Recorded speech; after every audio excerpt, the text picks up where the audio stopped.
Hi friends, ഞാൻ ഷൈജ സ്വരൂപ്. നമ്മളിന്നിവിടെ തയ്യാറാക്കാൻ പോകുന്നത് കുമ്പള ഹലുവയാണ്. അത് വളരെ ടേസ്റ്റി ആയതും ഹെൽത്തി ആയ ഒരു ഹലുവയാണ്.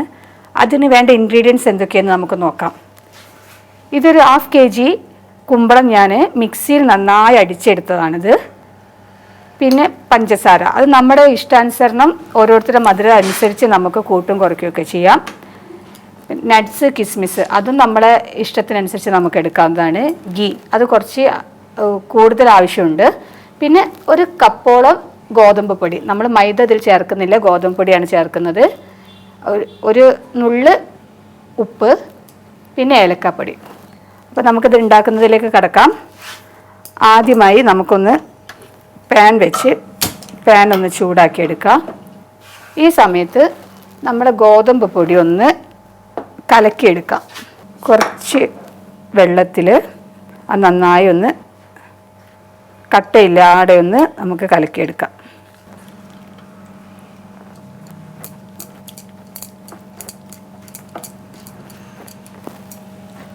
ഏകദേശം ഒരു ദോശമാവിൻ്റെ, ഗോതമ്പ് ദോശ ചുട്ടെടുക്കുന്ന ആ ഒരു മാവിൻ്റെ പാകത്തിനാണ് നമ്മളത് കലക്കിയെടുക്കേണ്ടത്.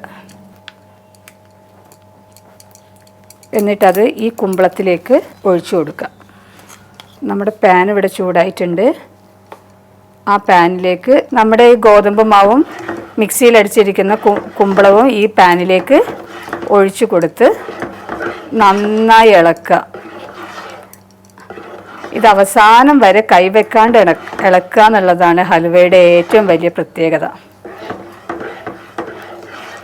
പൊതുവേ വളരെ എളുപ്പത്തിൽ തയ്യാറാക്കാൻ പറ്റുന്ന റെസിപ്പി ആയിട്ടാണ് വരാറ്.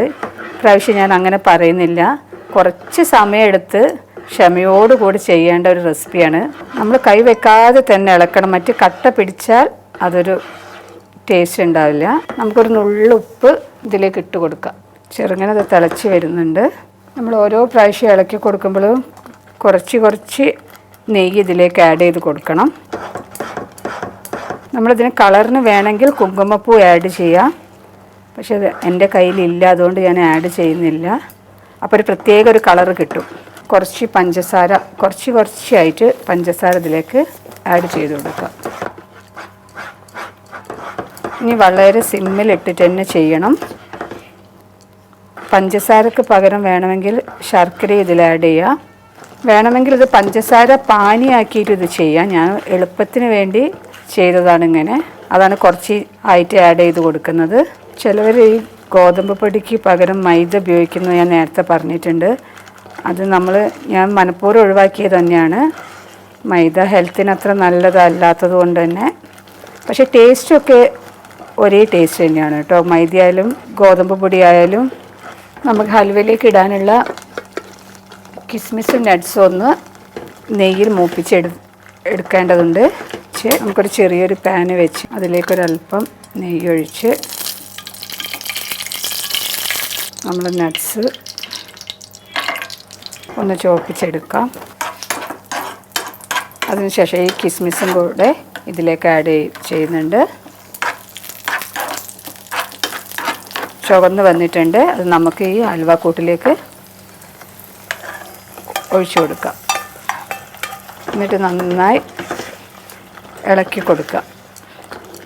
നമ്മളിനി കൈ വെക്കാണ്ട് ഇളക്കുക തന്നെ വേണം, എന്നാലും അത് കട്ട പിടിക്കാണ്ട് ഹലുവയുടെ രൂപത്തിൽ എത്തിപ്പെടുകയുള്ളൂ.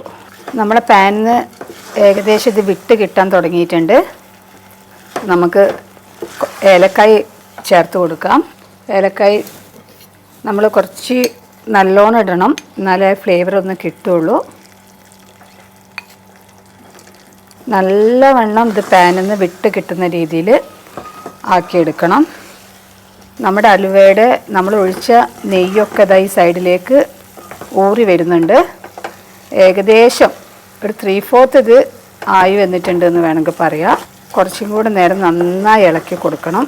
ഇതാ നമ്മുടെ ഹൽവ ഇവിടെ റെഡി ആയിട്ടുണ്ട്. നെയ്യൊക്കെ സൈഡിലേക്ക് ഊറി വന്ന് ഇതാ സൂപ്പറായി റെഡി ആയിട്ടുണ്ട്. ഇതിൻ്റെ പാകം മനസ്സിലാക്കുന്നത് എങ്ങനെയാണെന്ന് വെച്ചാൽ, ഇത് നമ്മൾ ഒന്ന് ജസ്റ്റ് കയ്യിലെടുത്ത് ഇതൊന്ന് ഉരുണ്ട് വരികയാണെന്നുണ്ടെങ്കിൽ ഇതാ ഇങ്ങനെ ഉരുണ്ട് വരികയാണെന്നുണ്ടെങ്കിൽ ഇതിൻ്റെ പാകം റെഡിയാണെന്നാണ് ഞാൻ മനസ്സിലാക്കിയത്.